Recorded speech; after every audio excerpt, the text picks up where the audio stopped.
Pour sa troisième saison, Carrefour Kamouraska met en lumière des employeurs de la région qui font du Kamouraska un employeur de choix. Bienvenue à Carrefour Kamouraska.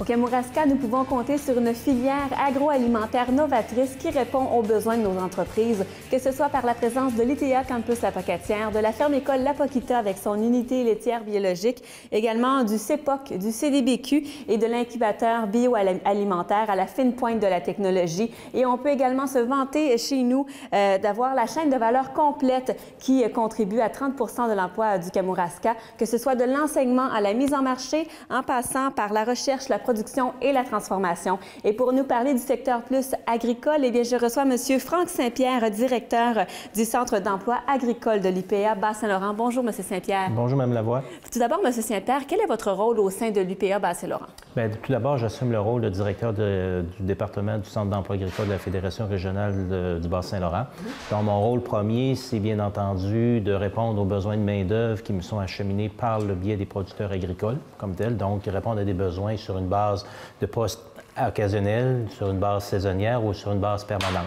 Comme tel. OK. Donc, mon rôle, c'est principalement d'arrimer l'offre à la demande. Donc, vous êtes vraiment un recruteur, finalement? Oui, c'est ça. Dans le fond, mon rôle premier, c'est de recruter, bien entendu, les candidats et les candidates qui manifestent de l'intérêt, de la motivation à venir travailler dans le domaine agricole. Et moi, bien entendu, mon rôle, c'est d'arrimer l'offre à la demande auprès des entreprises agricoles. Et au niveau des entreprises agricoles, est-ce que vous diriez que c'est vraiment généralisé au niveau de la rareté de main-d'œuvre ou au Kamouraska, plus spécifiquement, étant donné que c'est un de nos grands secteurs d'activité, que c'est plus criant, disons ça comme ça? Oui, absolument, parce que vous comprendrez que la MRC de Kamouraska représente environ 25 du volume agricole pour l'ensemble du Bas-Saint-Laurent. Alors, c'est sûr et certain qu'il y a des opportunités d'emploi intéressantes, alléchantes et, pour le secteur. Et bien, c'est sûr et certain que je ne vous le cacherai pas que, comme tout secteur d'activité économique, on vit une rareté de main-d'œuvre comme tel. Ce n'est pas nécessairement toujours facile et évident. Alors, il faut travailler ardemment pour faire en sorte de faire connaître le secteur agricole, de se démarquer par rapport aux autres secteurs d'activité économique comme tel, parce qu'on a des belles opportunités d'emploi à combler comme tel. Alors, c'est de les faire connaître. Là. Effectivement, vous parlez d'offres alléchantes. Là-dessus, je vous amènerais sur l'image de l'agriculture en général. Comment ça va? Comment c'est perçu du côté des chercheurs d'emploi?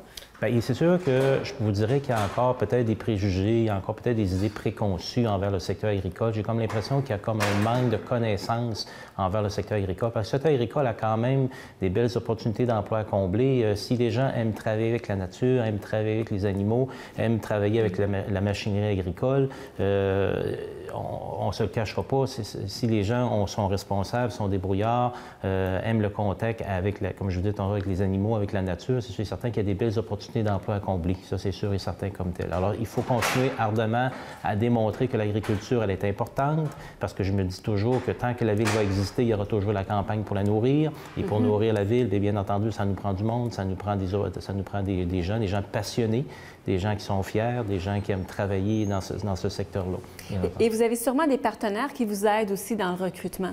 Bien, c'est sûr que nous, on est bien entendu attachés avec tous les organismes en employabilité, bien entendu, parce que ce sont dans le fond des alliés que nous utilisons, bien entendu, pour faire en sorte que nos opportunités d'emploi puissent être comblées dans le domaine agricole comme tel.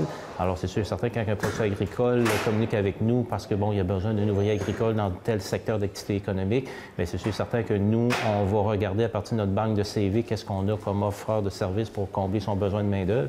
À ce moment-là, si on n'est pas en mesure de combler son besoin de main-d'œuvre à partir de notre banque de CV, bien là, on communique avec notre réseau à ce moment-là, régionalement parlant, pour voir s'il n'y aurait pas des candidats ou des candidats qui seraient intéressés à combler ces offres-là. Vous parlez de banques de CV. Ces banques de CV-là, premièrement, est-ce qu'elles sont affluentes? Est-ce qu'elles sont pleines, entre guillemets? Et deuxièmement, est-ce qu'elles durent?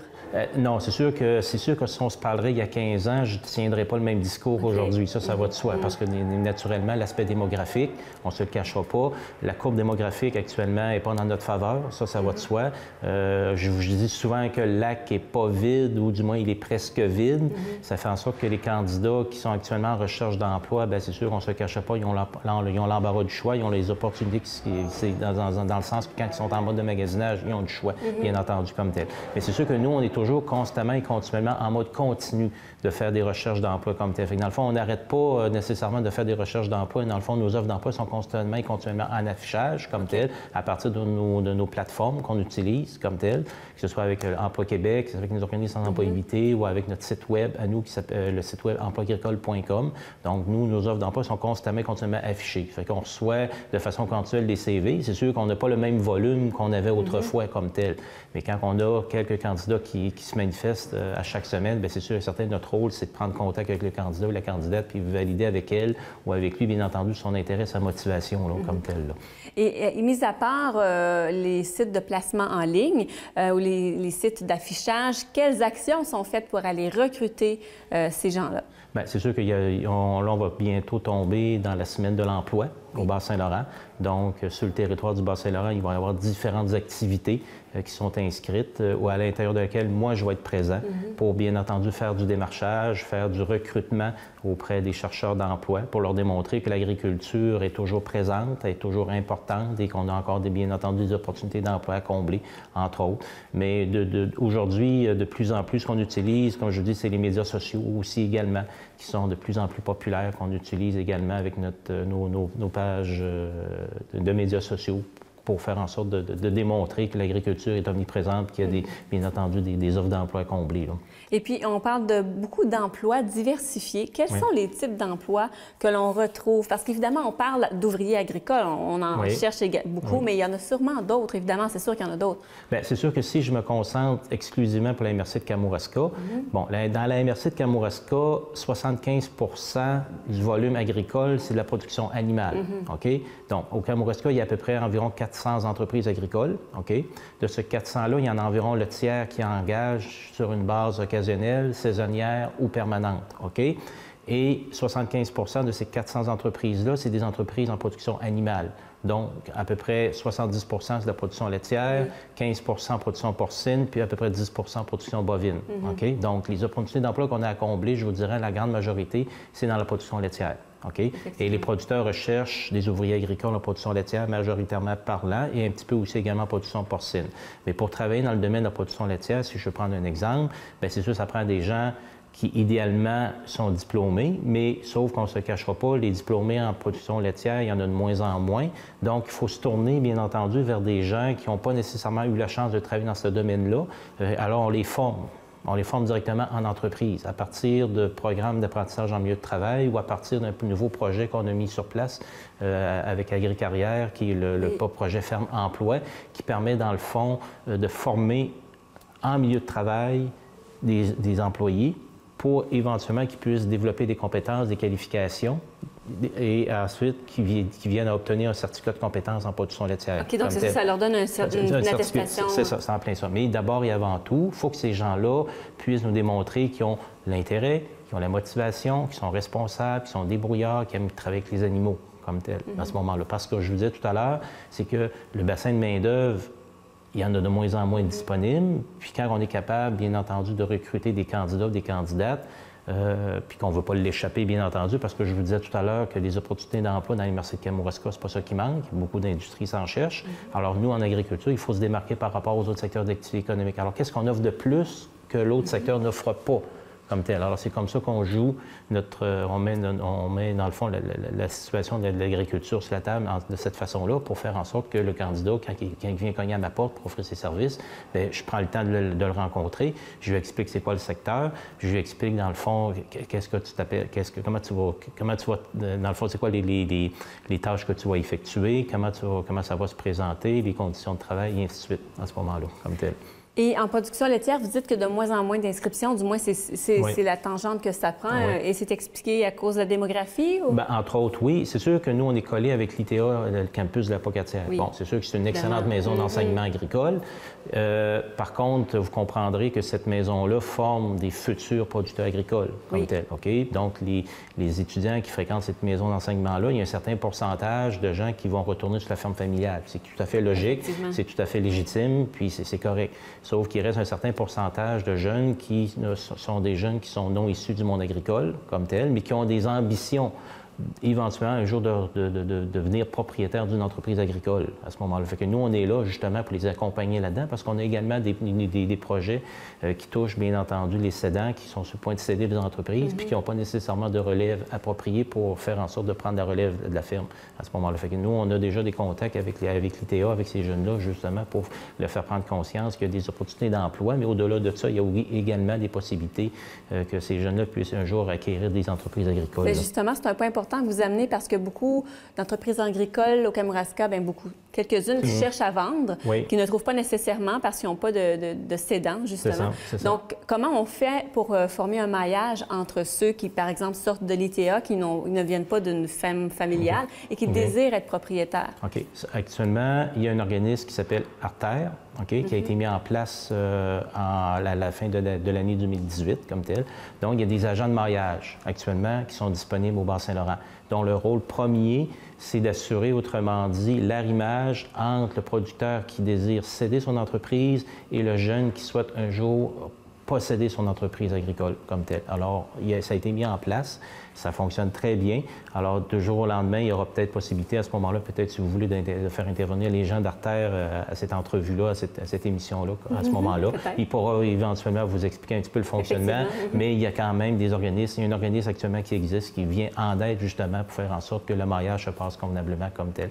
Puis il y a également le CREA, le Centre régional d'établissement en agriculture, qui est aussi un autre organisme qu'on ne peut pas négliger, qui vient en aide justement là, à l'arrimage entre le cédant, le propriétaire, puis qui veut faire en sorte de travailler à faire en sorte que son entreprise puisse avoir la pérennité de son entreprise là, sans nécessairement la céder là, comme tel.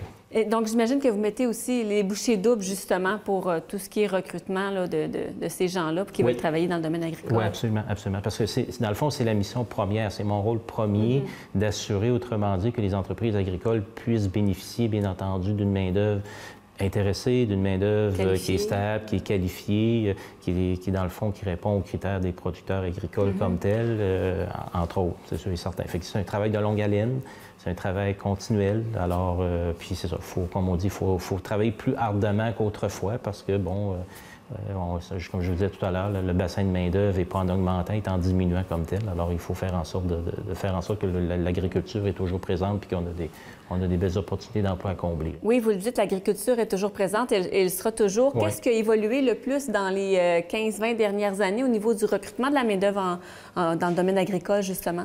Bien, c'est sûr que ce qui a évolué le plus, je vous dirais, c'est que les entreprises sont de plus en plus grandissantes comme telles. Les besoins de main-d'œuvre s'en vont pas en diminuant, s'en vont en augmentant. Mais c'est étonnant, ça, parce qu'il y a beaucoup de fermes qui s'automatisent. Oui, c'est ça. Mais est-ce qu'on cherche alors une clientèle, pas une clientèle, mais des gens un petit peu plus qualifiés, justement? Oui, bien, c'est sûr que l'agriculture, elle s'est modernisée, elle s'est équipée. C'est sûr et certain qu'aujourd'hui, on travaille avec maintenant de plus en plus avec des robots de traite. Les producteurs sont de plus en plus informatisés. Ça va, tu vois, les panneaux de contrôle, on en voit de plus en plus à ce moment-là. Puis en passant, la traite à la main, ça se fait plus. Là. On va dire tout de suite comme tel. Là. OK. Fait que ça fait en sorte qu'aujourd'hui, les jeunes qui viennent travailler en agriculture, c'est plus comme avant, dans le sens que l'image, peut-être qu'eux autres avaient autrefois, n'est plus la même qu'aujourd'hui. Parce qu'aujourd'hui, vous allez travailler avec du vivant, mais vous allez travailler avec de l'équipement, puis vous allez travailler avec de la machinerie qui est de haute performance à ce moment-là comme tel. Fait que ça fait en sorte que le producteur, quand il cherche quelqu'un, il faut que ça soit quelqu'un qui a les yeux, les affinités, puis qui a le goût d'apprendre, puis de travailler avec de la nouvelle technologie comme tel. Et plusieurs choses à faire. Être polyvalent. Et puis d'être polyvalent, ça va de soi. Et débrouillard, bien entendu. Puis avoir un bon sens d'observation parce que vous travaillez avec du vivant. Donc, en travaillant avec du vivant, ça vous prend, bien entendu, un bon sens d'observation pour détecter s'il n'y a pas des anomalies, des petites problématiques ou des maladies, dans le fond, dans le troupeau ou dans le cheptel, à ce moment-là. Et la machine ne fournit pas tout dans le fond. Et la machine ne fournit pas tout, bien entendu, comme tel. Je ne dis pas qu'au jour, on ne sera peut-être pas rendu comment je pourrais dire, donc, à l'intelligence artificielle, là, comme tel, mais là, pour l'instant, on n'est pas nécessairement rendu là, ici en région, là, comme tel. Bien là-dessus, M. Franck Saint-Pierre, merci beaucoup de votre temps ici aujourd'hui. Parfait, ça me fait plaisir. Au revoir.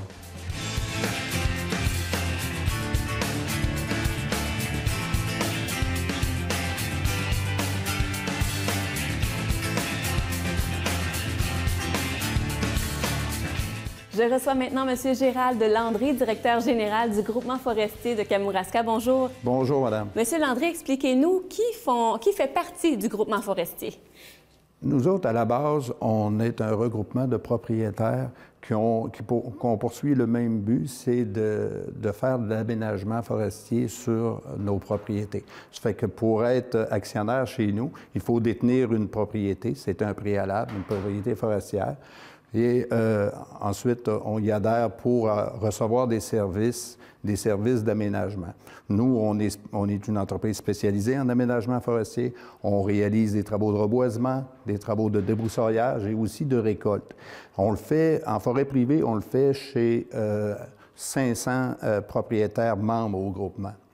En forêt, on réalise aussi des travaux en forêt publique pour le compte du ministère des Forêts, Faune et Parcs. Ça, on réalise également des travaux de récolte, des travaux de reboisement, puis des travaux de débroussaillage. Donc, quand même, 500 personnes, c'est quand même oui. Beaucoup là, pour la population du Kamouraska. Oui, c'est des propriétaires engagés. C'est des propriétaires qui soit réalisent leurs travaux eux-mêmes ou nous les confient avec les équipes, nos différentes équipes de travailleurs. Donc, comment ça fonctionne? Là? Admettons qu'un propriétaire désire faire un travail de reboisement, par exemple, sur sa terre. C'est sûr, tout commence là, comme par un plan. Nous, on fait un plan d'aménagement. Il faut que le propriétaire se qualifie pour être un producteur forestier, c'est-à-dire un statut de producteur. Fait que le propriétaire, on commence par un plan d'aménagement où ce qu'on décrit sa propriété, on lui conseille des travaux, puis lui, ça devient son outil pour réaliser sur sa propriété différents travaux d'aménagement qui sont financés à 80 60 par le ministère et 20 par l'industrie. Il y a un 20 de contribution du propriétaire comme tel. OK. Donc, quand vous parlez de plan d'aménagement, est-ce que c'est le travail du producteur lui-même ou c'est le groupement qui travaille dessus? Nous, on a des équipes techniques, on a des ingénieurs, des techniciens forestiers qui réalisent le plan. Ça devient son outil à lui.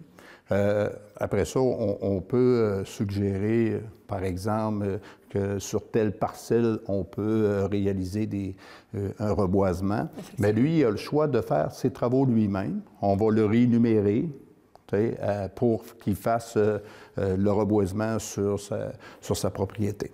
OK. Donc, dans le fond, un propriétaire qui a un projet fait appel à vous. Est-ce qu'il y a justement un rôle de conseil du groupement forestier? Oui. Donc, c'est pas seulement non plus de faire le travail aussi? Non. C'est à la base. On est des ambassadeurs sur le terrain pour promouvoir et donner l'aménagement ou aussi conseiller les propriétaires. Et est-ce que vous êtes là aussi pour vous porter à la défense, entre guillemets, dans certains dossiers au niveau de la forêt, par exemple?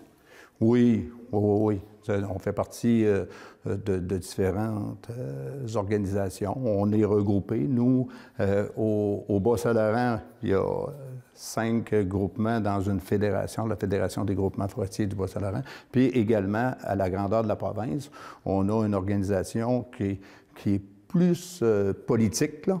On peut dire le RESAM. Ah, c'est ça. C'est la Société d'aménagement du Québec qui va s'appeler d'ailleurs le groupement forestier pas du Québec, mais Québec. Là. OK. C'est une entreprise, ça, plus qui fait dans le politique, là, OK. Dans la défense des dossiers, puis c'est l'émission d'ailleurs. Je comprends. Donc là, vous travaillez avec les producteurs dont vous nous avez parlé, oui. Mais également des organismes aussi avec lesquels vous travaillez ou des entreprises. Oui, c'est sûr que nous, on a un bon carnet d'adresses, là. C'est sûr qu'on on est impliqué aussi on est impliqué dans d'autres activités, là. Le groupement comme tel, on travaille avec des entrepreneurs, on a plusieurs fournisseurs de services, là. On est impliqué dans la transformation du bois aussi. On est actionnaire minoritaire, mais on est actionnaire d'une usine de transformation de Trempe qui est située à Rivière-Bleue, groupe NBG. On est impliqué aussi dans la gestion de la pourvoirie des Trois-Lacs. Exactement. Sûrement vous connaissez. C'est là que je voulais vous amener, d'ailleurs. C'est un super de beau petit territoire. Oui, effectivement. Ça, on la gère pour le compte de Cascade Canada, D'accord. Eux autres ont le propriété, fait qu'ils nous en ont confié comme un autre propriétaire, mais un peu plus gros, la gestion. On est aussi impliqué là, dans le développement des plaquettes des plaquettes ou de la biomasse, dans la filière biomasse, là, pour alimenter des chaufferies. OK. Oui. Aller jusque l'an passé, on alimentait la chaufferie qui est installée ici à Saint-Pascal, mais on a plusieurs développements de ce côté-là qui sont en marche. Donc, pas besoin de vous vanter les mérites de l'utilisation du bois dans les différentes organisations. Non, ça, on en fait la promotion. Puis d'ailleurs, c'est un matériau noble, puis c'est aussi environnementalement parlant d'utiliser le bois. On capte aussi des gaz à effet de serre. Là. Et au niveau, maintenant, je vous amène au niveau de la main-d'œuvre. Oui. Donc, quel type de main-d'œuvre on retrouve? Tout à l'heure, vous nous parliez d'ingénieurs, mais... Oui. C'est sûr que nous, au niveau des ouvriers, c'est sûr que pour réaliser tout ce travail-là, puis reboiser tous ces plans-là, on a besoin d'ouvriers sylvicoles qui sont spécialisés dans le reboisement, dans le débroussaillage, dans la récolte. On a des compagnons aussi, on a des débardeurs, on a une petite machine, on va débarder. Puis pour encadrer tous ces gens-là, on a, c'est sûr, des contremaîtres, on a aussi des aménagistes, des techniciens, des ingénieurs forestiers et également nos gardiens à la pourvoirie. Fait qu'on a tout de même... une bonne variété de types d'emploi. De types d'emploi, oui. Et quels sont les types d'emplois les plus en demande actuellement? Je vous dirais, tout est en demande parce que ça, c'est un des gros défis qu'on a à faire face. Hein. C'est comme dans tous les secteurs d'activité. Le plus gros défi, c'est la relève. Nos travailleurs, ils sont de plus en plus âgés. Donc, au niveau des ouvriers sylvicoles, c'est sûr qu'on a une carence. Au niveau des ingénieurs aussi, il y a plusieurs mouvements, là. Mais on s'en tire bien par contre. Et puis, c'est quoi la scolarité qu'on demande, par exemple, pour que ce soit un ouvrier ou un... Au niveau, c'est sûr qu'on va parler plus là, au niveau sylvicole. On n'a pas nécessairement de critères de scolarité, mais c'est des métiers spécialisés. Fait que donc, ils demandent à aller chercher une certaine formation puis une certaine formation qui vient leur apprendre le métier. C'est parce que c'est des métiers qui sont tout de même assez difficiles, assez dangereux. Fait que c'est pas accessible à tous, mais c'est un très beau métier. Puis comment vous faites pour aller chercher cette main-d'œuvre-là, justement? C'est sûr que nous, présentement, on essaye de revoir nos systèmes. On essaie de revoir nos systèmes de rémunération. Okay. Présentement, en forêt, là, on est payé à forfait, à la pièce. Hein? Tu reboisses un arbre, tu as 18 sous. Tu fais tel travail, tu es payé à l'hectare. Fait que ça, c'est les nouvelles générations ou les nouveaux travailleurs. On veut essayer de casser ce moule-là, puis de ramener plus un travail horaire, payé à l'heure, mais mieux encadré. Ce qu'on s'aperçoit aussi, c'est que on travaille en forêt. Faut aller à notre travail en forêt. À l'extérieur. À l'extérieur ou sur le territoire. Là, des fois, tu peux faire une demi-heure de route le matin avant d'aller sur ton site de travail. Ça en est une petite problématique. C'est pas tout le monde qui sont en mesure de le faire. Fait qu'on est en train d'essayer d'en garder à fournir comme ça s'est déjà fait d'ailleurs. On ne réinventera pas rien. Hein. Il y a des outils qui étaient à la mode il y a 30 ans puis qui reviennent à la mode. Fait que pour les amener justement sur le site de travail. Vous m'amenez justement sur un autre sujet. Vous parlez des outils qui étaient à la mode il y a 30 ans. Il y a quand même eu une évolution dans le monde de la foresterie là, au cours des 30 dernières années au niveau justement de l'informatisation, de la mécanique, les nouvelles technologies. Oui. Vous avez même une expertise, vous le disiez tout à l'heure, en aménagement. Donc, c'est toutes des choses qui ont changé durant les dernières années. Oui, c'est sûr. Ça a évolué. Oui, ça a évolué. C'est comme la récolte de bois. Il faut, des abatteurs. Des abatteurs manuels, c'est en voie de disparition. Mais par contre, ça aura toujours sa place. C'est sûr que la mécanisation a fait en sorte que, tu sais, nous, on récolte, on a un fournisseur qui travaille chez nous jour et nuit à l'année pour récolter de façon mécanisée. Mais, tu sais, c'est des grosses machines. Quand tu déplaces ça, tu déplaces pas ça rien que pour un hectare, là, tu sais. Ça fait que donc, il reste toujours de la place pour ces métiers-là d'abatteur manuel. C'est sûr que la rentabilité, elle est différente, là. Mais nous, on essaie de garder ce métier-là en vie, pareil, là. Est-ce que vous diriez que vous êtes sur la bonne voie au niveau du recrutement de la main-d'œuvre? C'est sûr que c'est sûr qu'il faut faire nos... il faut faire nos classes là-dedans, puis il ne faut pas lâcher, là. C'est sûr l'an passé, on a eu une expérience avec des travailleurs étrangers temporaires. Comment ça s'est passé, justement? Ça s'est très bien passé, là, mais c'est tout un autre monde, là. Et d'un, il y a un coût, là, financièrement, il y a un coût à faire déplacer ces gens-là. Puis plus longtemps ils sont avec toi, bien mieux que tu vas amortir ton coût pour les faire venir. Mais peut-être qu'ils vont revenir, par contre. Bien, nous, c'est sûr qu'ils sont venus l'an passé. On avait 4 travailleurs mexicains qui faisaient partie d'un programme, puis le taux de rétention, là, il est 100 Ils veulent tous revenir. Ça fait que nous, on a décidé de reconduire l'expérience. Cette année, ces 4 travailleurs-là, bien, ils vont arriver plus tôt. Hein? Le moule est cassé. Oui, bien, tant mieux, comme vous dites, là, ils vont rester plus longtemps. Puis on en demande 4 autres aussi. Parce que nous autres, ce qu'on vise, c'est d'aller chercher au minimum une équipe de 12 travailleurs étrangers comme ça, qui viennent faire une prestation de travail. Puis eux autres, ce qui nous a fait mal dans les dernières années, puis qui a été... c'est les mesures de l'assurance-emploi aussi. Hein? C'est ceux qui connaissaient le trou noir. Mais eux, là, quand ils retournent dans le pays, je veux dire, le trou noir, il est moins... Il n'existe pas vraiment. C'est ça. Ça fait que... Mais par contre, on travaille tout de même très, très, très fort pour notre main-d'œuvre locale, puis d'essayer d'attirer des jeunes. Effectivement, c'est important de le mentionner. C'est ça. Fait que on ne veut pas dénigrer ça, là, tu sais, il faut... On ne veut pas mettre nos œufs tous dans le même panier. Puis ça, c'est une facette qu'on va continuer là, dans le futur. Bien, M. Landry, on aurait pu en parler encore longtemps. C'est très intéressant. Merci de votre présence ici aujourd'hui.